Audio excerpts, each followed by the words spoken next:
Onde foi que eu errei, Shiva? Capítulo 8. Erro número 5. Disciplinar de modo injusto ou não disciplinar em nada. Porque o Senhor corrige a quem ama e açoita a todo filho a quem recebe. É para a disciplina que perseverais. Deus vos trata como filhos. Pois que filho há que o pai não corrige? Mas se estáis sem correção, de que todos se têm tornado participantes, logo sois bastardos e não filhos. Hebreus 12, do 6 ao 8. E logo aqui nesse a Sara fala sobre os pais, que eles entram no extremos. Ou eles são aqueles pais agressores que usam da violência para poder corrigir os filhos, ou eles são aqueles pais frouxos, com medo de perder os filhos, de deixar de ser amigos dos filhos, de perder a admiração. Eles não corrigem de maneira alguma. E aqui estão dois extremos. Ou chega no extremo da agressão, que o pai dá surras, usa a vara de forma abusiva, a vara que nesse caso, porque a palavra fala que o pai precisa usar a vara como correção, seja lá uma chinela, um cinturão, uma psicologia educativa. Aí o extremo é dar surras, usar a vara de forma abusiva, não respeitar os limites da idade para se fazer isso, que até para você corrigir dessa maneira tem uma idade. O outro extremo, não corrige de jeito nenhum, por insegurança e medo de perder o amor e a admiração dos filhos. E qual seria o equilíbrio, a disciplina justa nessa equação toda aí? Diálogo, limites de amor, ensino da palavra, os pais dando exemplo para os filhos, castigo, tipo quanto da disciplina, vai ficar sem celular, e a correção somente quando necessário.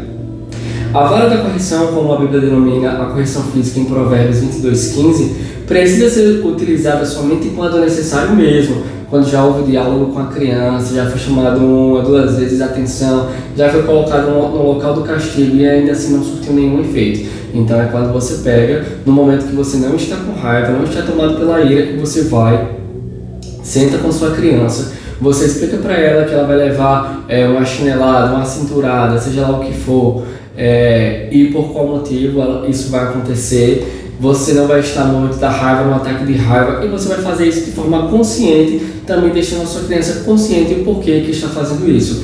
Lembrando que em nenhum momento a vara, a chinela ou o cinturão, seja lá o que for, ele vai substituir o diálogo.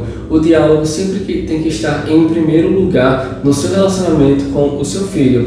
O ideal é que a disciplina da vara seja algo temido pelos filhos, evitados por eles, e não uma coisa comum na vida deles, do qual eles já se acostumaram.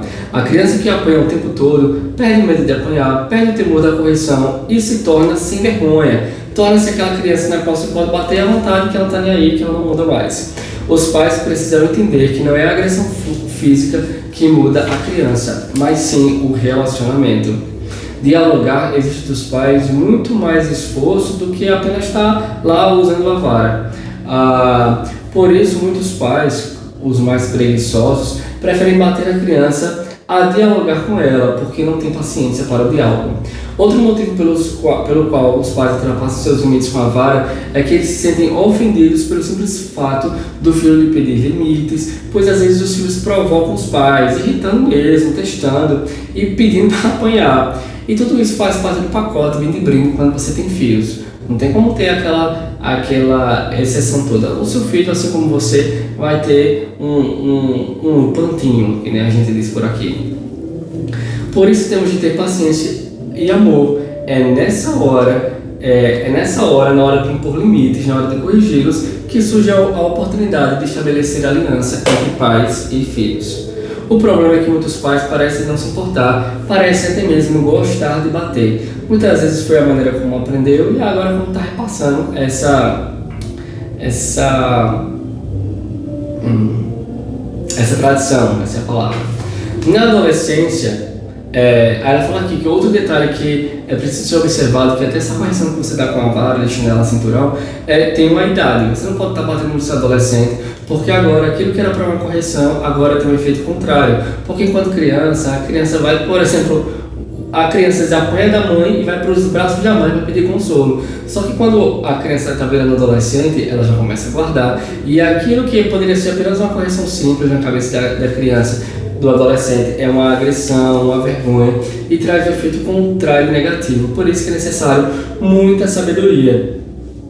Porque a criança nesse momento ela não tem mais aquela facilidade de abstrair. A idade para você parar de dar açúcar no seu filho, uma sugestão que ela traz aqui é dos 8 aos 10 anos. E você pai, você pode identificar como é que o seu filho ele já está ou não, tipo que não pode dar mais uma varada nele. O que acontece? Como é que você vai saber isso? Através de relacionamento, através de diálogo. Você conhece seu filho, você mora com o seu filho, você vai ter esse entendimento. Poxa, agora que não é mais momento, já abriu uma chave na mente dele, isso vai causar o efeito contrário. E quando você se torna e quando você usa da autoridade e a autoridade é abusiva e você abusa em corrigir seu filho de uma forma física agressiva, é uma abertura e é uma brecha que o diabo usa para destruir as alianças familiares. Porque o que acontece? As crianças elas perdem toda a admiração pelos pais, porque vêm como agressores, vêm como pessoas que não gostam, porque normalmente o pai que bate muito na conversa, normalmente é assim. Pai que bate demais, o diálogo é bem pouco, e os pais que dialogam muito, batem pouco. É sempre assim. Você tem que ter paciência. O que você quer falar mais? Por causa da omissão, o que acontece? Tem um outro extremo, que são os pais que não corrigem de forma alguma, faz vista grossa. Por causa da omissão, esses pais que não disciplinam podem se tornar pais covardes, do mesmo jeito que os outros pais que espancam também se tornam. Porém, de uma forma diferente, pois ao permitir que seus filhos sobreponham a autoridade deles e até os dominem totalmente, estão se acovardando diante do desafio de educá-los. Os filhos dos pais que não disciplinam se tornam crianças sem limites, mal educadas e mimadas. E apesar de serem amadas por seus pais, podem se tornar adultos e futuramente pais espancadores. Porque normalmente é assim, a gente viu uma coisa nos nossos pais que nós não gostamos e a gente pensa, quando eu tiver filho ou quando eu crescer, eu vou ser completamente diferente. Mas parece que você fixou tanto na sua mente, eu não quero ser isso, não quero ser isso, não quero ser isso, que você acaba se transformando no isso que você colocou na sua cabeça. Aí ó, sem sucesso. E você acaba percebendo, que você é muito mais parecido com o seu pai do que você imagina. É necessário ter um equilíbrio, porque a palavra do Senhor fala, o pai que ama cedo corrige a criança.